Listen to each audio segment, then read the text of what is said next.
ازيكم يا رجالة عاملين ايه؟ اهلا ومرحبا بكم في قناة ريسلينج بالعربي. طبعا يعني اعذروني عن انا بقالي فترة بنزلش فيديوهات بتاع اسبوع تقريبا بسبب والله ضغط الشغل اللي عليا.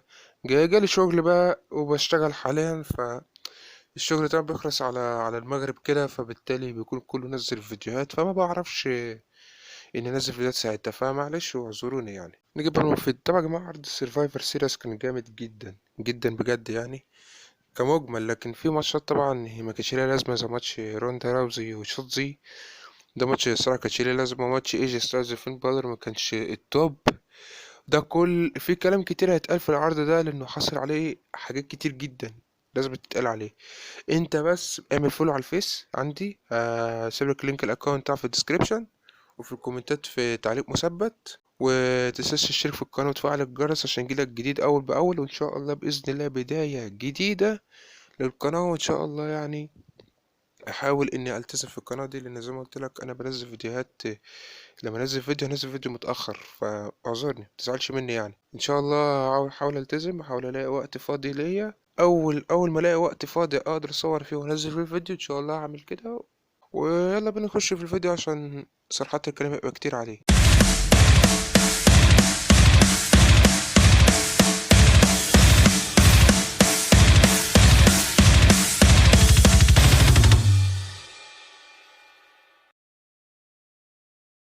المهم يا اسطى بقى، بدأنا العرض بدخول زمان أو بيكي لينش بالرجالة بتاعتها، أو بيانكا بالرجالة بتاعتها، يعني الاتنين زي بعض اخوات بقى. وبيلي بالرجالة بتاعتها. الماتش بدأ الاتنين فرتكوا بعض، عجنوا بعض. ويا سلام بعد ريا ريبلي، جامدة جامدة يا جماعة والله العظيم، أدائها تقيل جدا يعني. هو بصوا بصراحة كان في كام لقطة حلوة، مثلا زي لقطة ايو سكاي، لقطة بيانكا بلير، لقطة بتاعت اسمها دي نيك كروس، ناس كتيرة يعني. لكن في بوتش أو لقطة اللي هي باينة إن هي تمثيل، اللقطة بتاعت الكي او دي بتاعت بيانكا بلير، بتاعت اللي عملتها على بيلي على القفص. يعني انت اتخبطت في رجلك فوقعت ليه؟ مش فاهم انا. هما طبعا محدش ينسى اللقطة لما اسكا عملت دفة السم في وش ريا ريبلي، وشها قلب اخضر وقلب قلب الوان. المهم ان في النهاية تيم بيانكا بلير هو اللي كسب، وده متوقع. وشوف وادي البوست ده توقعت في الناس اللي هتكسب. دي كانت نهاية أول وور جيمز للسيدات، والماتش بصراحة كان حلو جدا، وأعطيه تقييم 6.5 من 10. طبعا بقى عشان لزوم التنويع خلوا تاني ماتش هو أعتقد الماتش اللي كان منتظر، ماتش فين بالور وإيجي ستايلز. الماتش كان حلو جامد رايق في كل حاجة، وكل أنواع المتعة اللي تتلاقي فيه. لكن كان مخليه بقى شو الجمهور ما كانش بيتفاعل، الجمهور كان وحش جدا في المباراة دي. طبعا فين بالور لما دخل برجالته، وكذلك ايجي ستايلز، الاتنين فرتكوا بعض. الفرقتين بقى طبعا لما دومينيك اتدخل على ايجي ستايلز، الفرقتين اتدخلوا بقى مع بعض، فشخوا بعض، الاتنين مشوا راحوا بعيد، الاتنين كملوا الماتش. لما ايجي ستايلز وفين بالور الاتنين ضربوا بعض عجنوا بعض.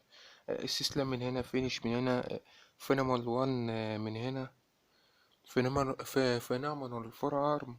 جابت أجل فين بالور علشان ايه جي ستايلز هو اللي يكسب في النهاية. وده بصراحة ماتش كان حلو، لكن زي ما قلت اللي كان وحش فيه هو الجمهور، اللي خلى الماتش مش ممتع نهائيا. وتقييم الماتش هو 7 من 10. بقى لتالت ماتش، واللي اعتبره بصراحة ماتش ملوش لازمة ولا ليه لازمة إنه يتحط في العرض، هو ماتش شوتزي وروندا راوزي. ماتش كان عادي، مش حلو بالنسبة لي أنا على الأقل.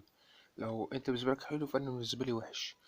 فماتش روندا راوزي ماتش وحش عادي جدا ملوش أي لازمة، لأنه يتحط، لأنه هو معروف باللي هيكسب اللي هو مين، روندا راوزي.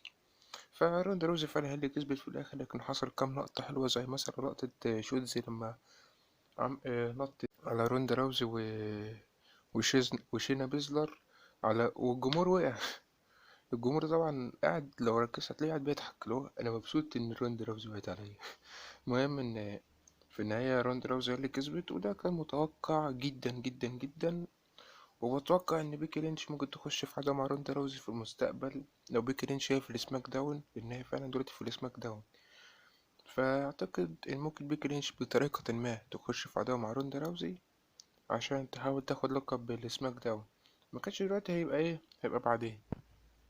نيجي بقى يا جماعة الماتش بالنسبة لي ماتش حزين، لأن اللي خسر بصراحة يعني اللاعب المفضل في الاتحاد ده سيس رولينز ضد أوستن ثيري ضد بوبلاشي. التلاتة لعبوا ماتش حلو جدا، التلاتة فشخوا بعض بالمعنى الحرفي.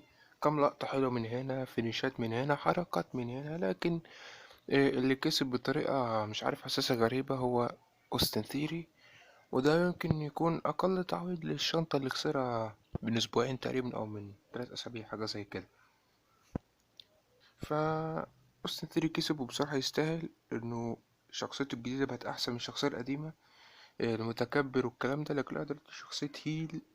طريقته في الكلام بقت أفضل من الأول. يعمل حاجات كتيرة الفترة اللي جاية بالحزام ده، لأنه الحزام ده يا جماعة مش هيسكت مع ثيري كده عادي، لأ هيبقى في عداوة بينه وبين سيس رولينز، لأنه خلاص أعتقد بوبي لاشلي يخرج بقى برا العداوة دي، لأنه مبقاش ليها لازمة.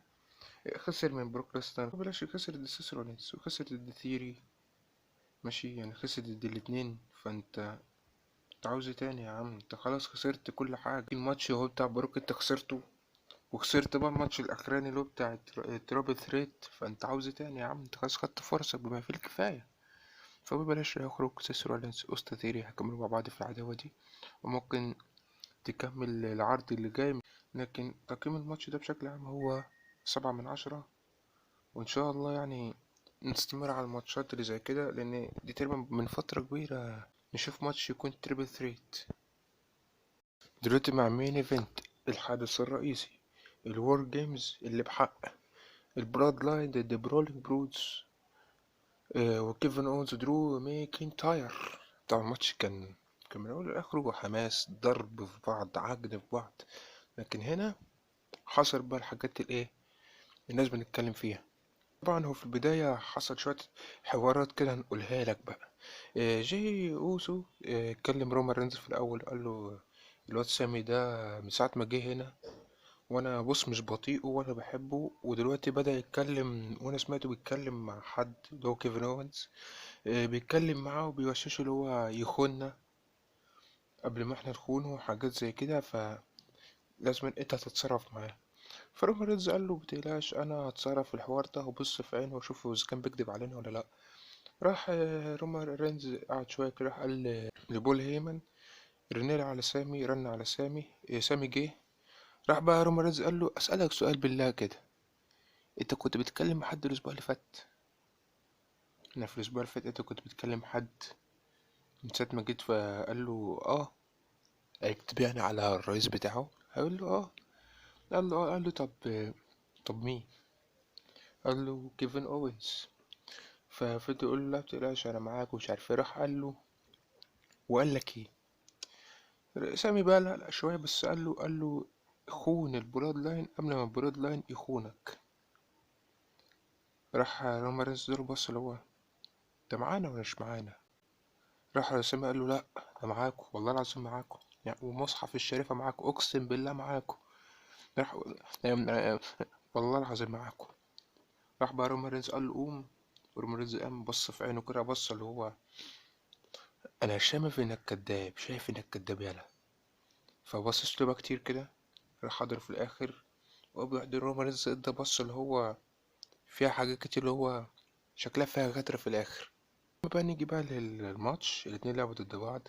بوتش دخل الاول وجي اوسو دخل الاول، لكن رومان رينز اداله حضن كده اللي هو ربنا معاك يا حبيبي. على بعض فشخوا بعض. جه بقى ريج هولاند دخل بعديه، كان هيخش تقريبا جيمي. لكن هنا رومان رينز عارف انت مسك المطرون قال له خش انت، اطلع انت يا سامي حسين. بص بقى اللي هو ليه اعمل ايه؟ طب بالبص بيقول له خش. فقال له بقى فضل ينزل لغايه ما كملوا ال5 ضد 5. وبصراحه يا جماعه سولو سكوا ده يعني جامد بصراحه، يعني يستاهل انه ينافس على لقب تقيل، حتى لقب اليونيفرسال ولا الوزن التقيل يستاهل بصراحه، لانه لعب واحد تقيل كده في الاتحاد. الاتنين فشخوا بعض، وكام لقطة حلوة كده من الاتنين. وطبعا أبرز لقطة، هي أبرز لقطة حرفيا، كيفن أوز ضد سامي زين. الاتنين بصوا لبعض، وكيفن أوز عمال يقول له هو ده رئيسك، هو ده عمك، هو ده عيلتك، هو ده مش عارف ايه. فجيمي لسه يعمل له واحدة سوبر كيك، كيفن أوز صدها. راح سامي زين عمل اللقطة وعمل له لكيفن أوز لو بلو.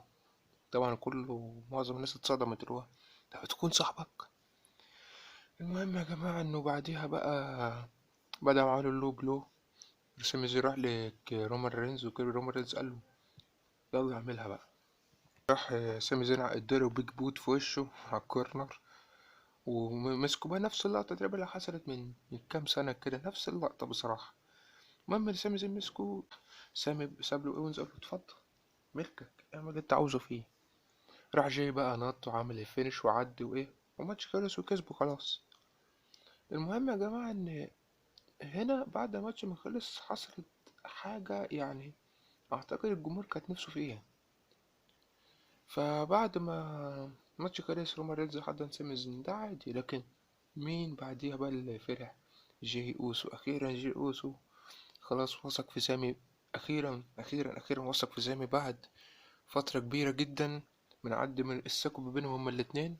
لكن جي اوسو حضن سامي والعرض انتهى على كده، والعرض بصراحة كان جامد، والماتش كان جامد برضه. تقييم الماتش هيبقى 7.5 من 10، لكن تقييم العرض هيبقى 8 من 10، لأنه بصراحة عرض كان حلو في حاجات كتير، لكن لو الجمهور كان حماسي كان العرض ممكن ياخد 9 من 10 عادي.